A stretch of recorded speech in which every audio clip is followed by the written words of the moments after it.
Hi there. Today we are working on developing our narrative by mimicking author craft. And in class, we are starting a novel titled Claudette Colvin, Twice Toward Justice. And the author, Philip Hoos, interviewed Claudette Colvin.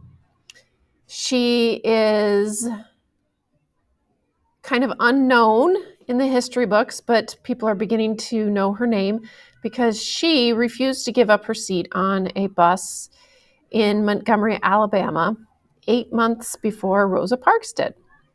So Philip Hoos, in around 2010, interviewed Claudette and wrote a nonfiction narrative that describes what Claudette experienced. And throughout the book, there are portions of the text that are first person, which is the points in time when Claudette was interviewed.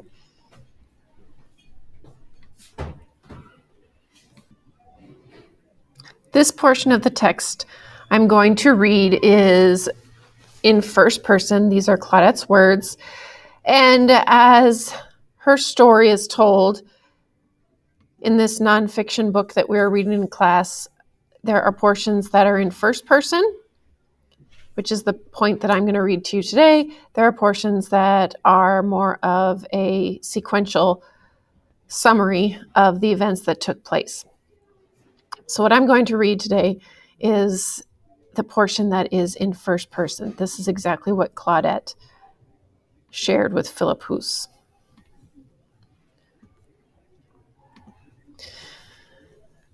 I was about 4 years old the first time I ever saw what happened when you acted up to whites.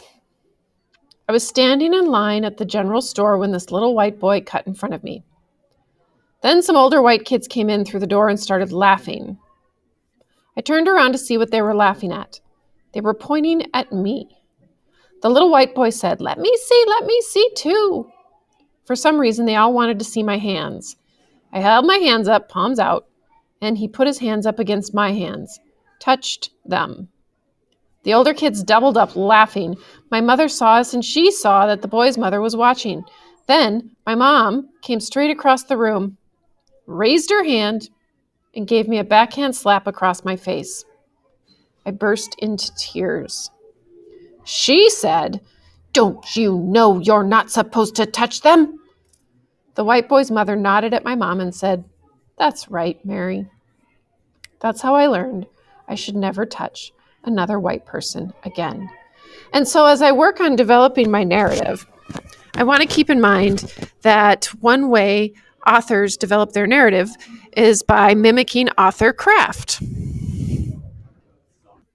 So what I want to do with my narrative is think about what I noticed in this paragraph and mimic that.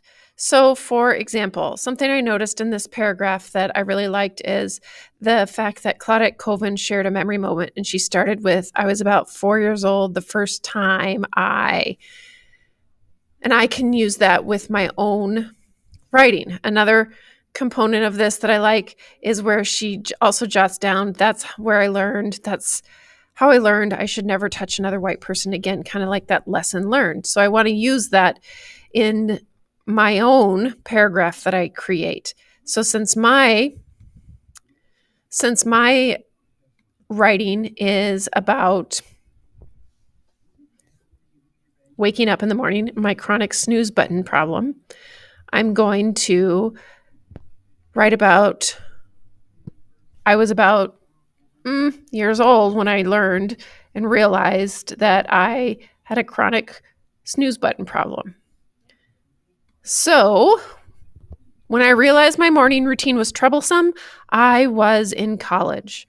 I could flip-flop that sentence and say I was in college when I realized my morning routine was troublesome. Either way, it works. And now I'm going to storytell about that. I lived in a small apartment with my college roommate, Katie. Because our apartment was microscopic, my chronic snooze button habit drove her bonkers. If my alarm buzzed, beeped, or screeched, she would hear it. Unfortunately, lifelong habits are hard to break. Growing up, my brother always hit the snooze button numerous times, and I did too. Our parents were our alarm clocks. My brother's room was downstairs, and my dad made numerous trips up and down the steps to wake him every morning. David, time to get up, Dad said. David, get up now, Dad ordered. David, get up now or you will miss the bus, Dad hollered. One can imagine my wake-up routine was not any different than my brother's, but my room was on the main floor. When waking me up in the morning, my dad did not get as much exercise. These days, I still struggle to get up and moving in the morning. I guess old habits are hard to break. My hope is I will figure out a morning wake-up routine that works for me. So when I put this together, I was working on mimicking author craft. So this first sentence, I realized my morning routine was troublesome when I was in college, is a great way to mimic the author craft because it's kind of going back in time and sharing how old I was. And then also sharing at the end this kind of coming to terms with, I guess old habits are hard to break. However, my hope is I will figure out a morning routine that works for me to kind of show that I want to problem solve this. So what you're going to do is you are going to take some time to mimic author craft. And within Google Classroom, you have an assignment, and it is dated 11/2, narrative writing. And if you open that up, you will see the same memory moment from Claudette Colvin that I shared. And then how you can get started on this is by just starting with, I was about years old when and then maybe you realize something, maybe you learned something, maybe you got your first dog, but just sharing a memory moment about the topic that you've chosen to write about. Give it a try. Let me know if you have questions.